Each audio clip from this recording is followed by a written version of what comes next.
Приветствую тех, кто включил это видео. Информационное агентство «Репортер KG» предлагает вспомнить наиболее важные новости из мира спорта за прошедшую неделю. Состоялась премьера документальной передачи Netflix о Кокбору.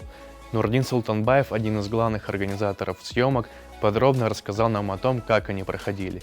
Видео на кыргызском языке можно посмотреть здесь, а ссылку на сам фильм можно найти в описании.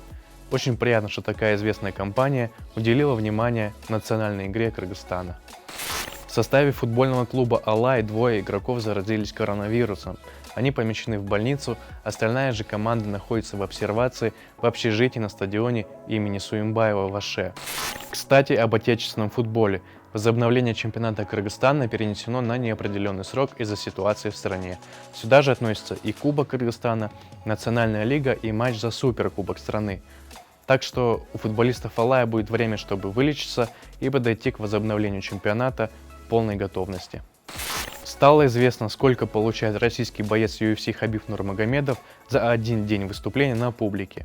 По словам его менеджера, гонорар бойца за день публичного выступления составляет минимум $300 000. Кстати, в январе 2018 года Нурмагомедов приезжал в нашу страну. Вероятно, кто-то прилично потратился. Закончим выпуск очередным рекордом Лионеля Месси. На этот раз нападающий Барселоны забил 700-й гол в своей карьере. 630 из них в составе каталонского клуба, а 70 за сборную Аргентины. Таким образом, из действующих футболистов планку в 700 голов перешагнули только сам Лионель Месси и его извечный соперник Криштиану Роналду.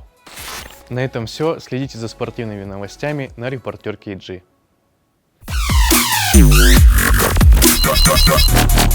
Yeah.